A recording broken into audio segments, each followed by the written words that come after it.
Hello everyone, welcome back to the channel once again, and in today's video I'm going to share one more team that I have just used today for the KantoCup, which is going to be a really fun team and kind of a different team strategy that I thought of while creating this team. So the team here goes by Hypno in the lead with a safe swap of Pidgeot and a closure of A.Sandslash. So A.Sandslash is really a great Pokemon.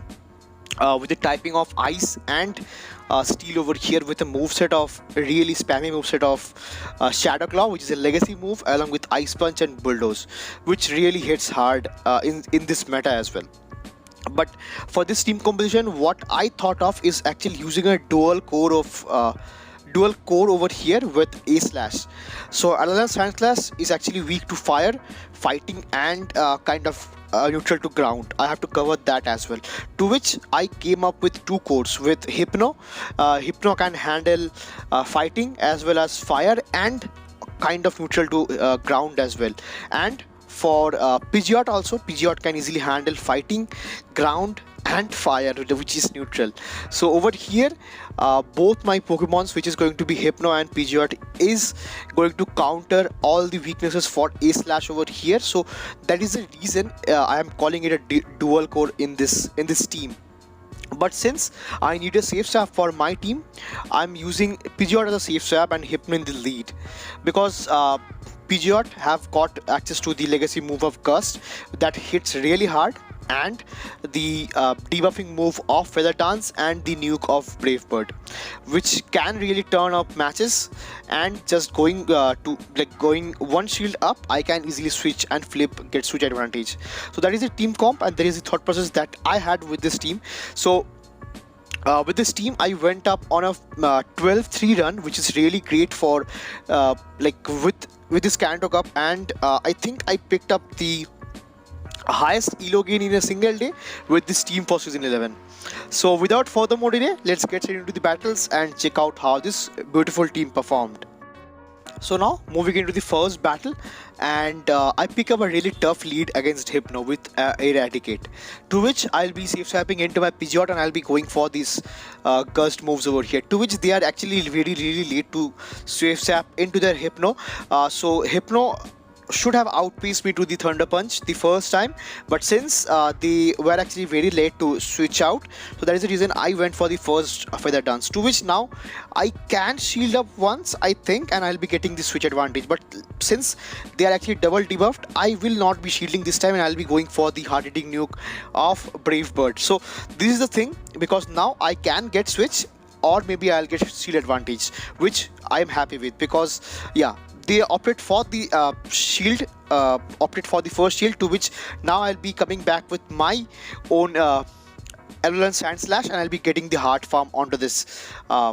Hypno, opposing Hypno, to which they'll be going for the neutral Thunder Punch, but since they're double debuffed, I'll be letting it go for sure. To which now let's see what they comes back with, because now I'm in a really great situation, because over here I'll be going for the Ice Punch after building up to a potential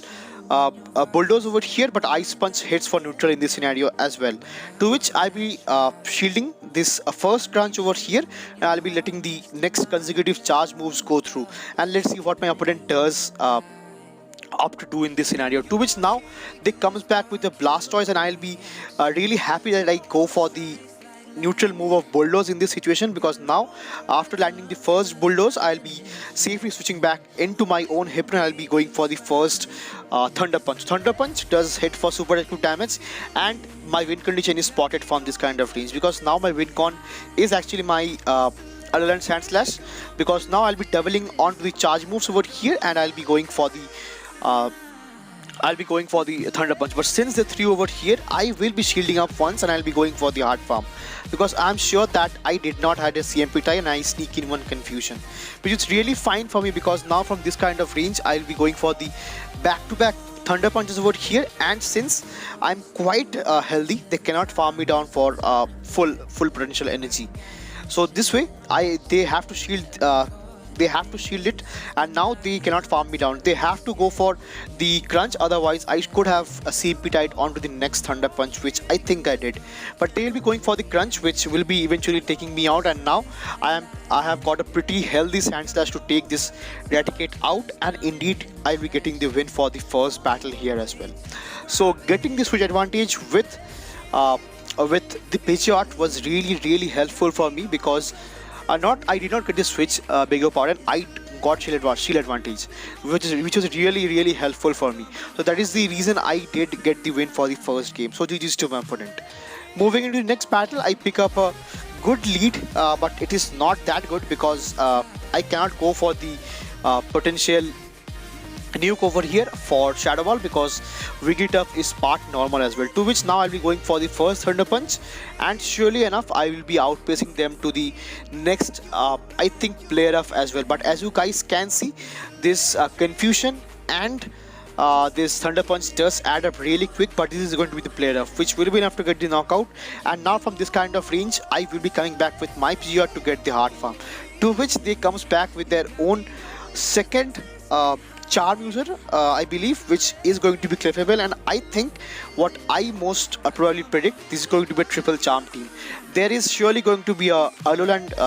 Ninetales in the back that will be using charm as well, to which now I shield up the potential very resisted move, like neutral move of Meteor Mash, which could have done so much damage to my Sandslash as well, to which I'll be going for the next Ice Punch, and it does knock it out. And I think they will be coming back with their own like Ninetales over here with my own Sandslash, and I'll be going for the potential bait this time with the Ice Punch. So Ice Punch is resisted by the opposing Alolan Ninetales, but they went for the shield, which is really good for me. To which now I'll be going for this neutral bulldoze over here, which will be kind of hitting hard. To which now I'll be again safe swapping into my Pidgeot to throw the first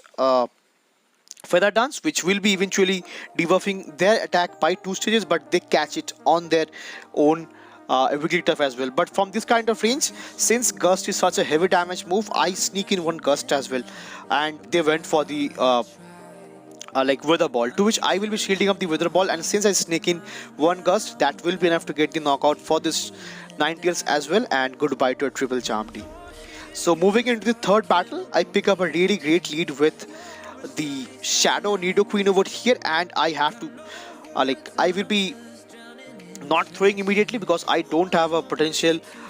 move to one shot for I can potentially one shot with this Shadow Ball, but I'll be holding up onto the energy. And since they did not want to swap out, I'll be going for the nuke move of Shadow Ball, which does lands over here and doing massive super equipped damage, like neutral damage, and takes the Nidoqueen out of the game. To which now from this kind of range, I will be trying to get to the next Shadow Ball, which I do feel, but since this is going to be the next Thunder Punch, which will eventually knock me out from this kind of range, and I'm happy to do so, because now from this kind of range, since they showed that they are having access to Thunder Punch and not Fire Punch, I'm quite sure that they are running Thunder Punch with Shadow Ball. To which now the switches back into their own Machamp, and I have got a perfect answer for Machamp as well, and I was quite good at counting the moves as well. To which now I am at a Brave Bird, but I'm not going to be throwing the first Brave Bird over here, but surely I'll be going for the next Feather Dance over here, which will guarantee my win over here, because by lowering the 2-stage attack, I can come back with my Alolan Sandslash over here and let the potential Shadow Ball go through, which will not do so much damage. But from this kind of range, since I'm hitting for super active damage with my Shadow Claws, which is a legacy move, which is really nice for this situation as well, with the matchup onto Hypno, and I do get the first shield from my opponent, to which now I have to shield up, because a Shadow Ball from this kind of range will really put me low onto my health, to which now I'll be going for the back-to-back Ice Punches, or maybe I'll be going for the Heart Farm. I do go for the Heart Farm in this situation and eventually get the win for the third battle here as well. So GG's to my opponent. Now hopping into the fourth battle over here and picking up a yet again tough lead with Dewgong. So Dewgong is such an annoying Pokemon that it can debuff you over and over again with this Icy Winds, and they will be going for the Icy Wind first time, outpacing my Thunder Punch. So I'm happy to let the Icy Wind go through, and now from this kind of range I will be going for the Thunder Punch. So I think since I I got to a extra energy, I can outpace the Dewgong to the next charge move, to which I think but unfortunately I do not outpace it to the next charge move. So it was a really wrong play from my end, to which now I will be going for the next Thunder Punch this time, and this will not be able to get the knockout, but I'm happy to do so, because now from this kind of range I can easily come back with my Alolan Ninetales and get the hard farm. With this snipe, I did a snipe down, which is really nice for me, and as you guys can see, I did save up a Thunder Punch onto my Hypno as well, to which now they comes back with their Hypno. So since I'm actually running Shadow Claw and Ice Punch, this is not a really great matchup for Hypno as well. And since they comes back with their Hypno, it tells that they have something really weak to this Alolan in the back line, to which I have to save up this.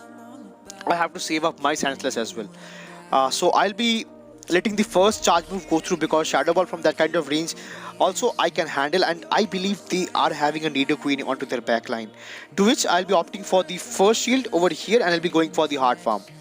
because if Nidoqueen swaps back in, they cannot farm me down with resisted Poison Fang, Poison Jab and Poison Fang, to which it is going to Nidoqueen in the back line. So I'll be going for the super effective Ice Punches back to back, and I think I'll be not let them farm me down with this Poison Jabs. So rather I'll be coming back with my own Pidgeot over here in this situation, but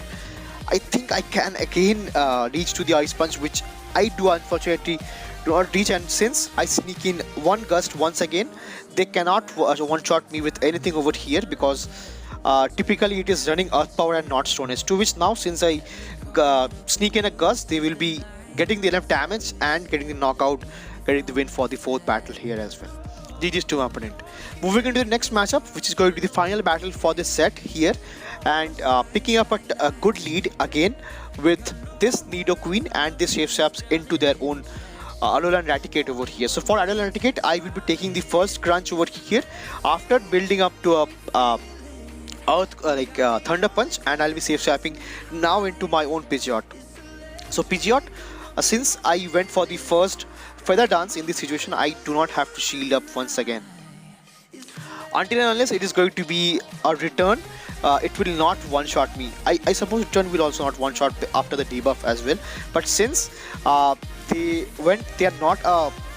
purified form, they are actually running Hyper Beam, which is really a nuke move, to which now I can get the farm down. And now I do have a loaded loaded Feather Dance and a Brave Bird, to which I'll be going for the Brave Bird this time. And since they comes back with their own Nidoqueen, it does so much damage onto this Nidoqueen as well. And from this kind of range, I think I will be coming back with my own Alolan, and now they swaps out into their own Alolan Sandslash as well, to which now I'll be trying to catch a move onto my Hypno, which is I think going to be a Bulldoze, which my Hypno can easily survive, and I am in a commanding situation for this game, because now I'll be going for the first Shadow Ball,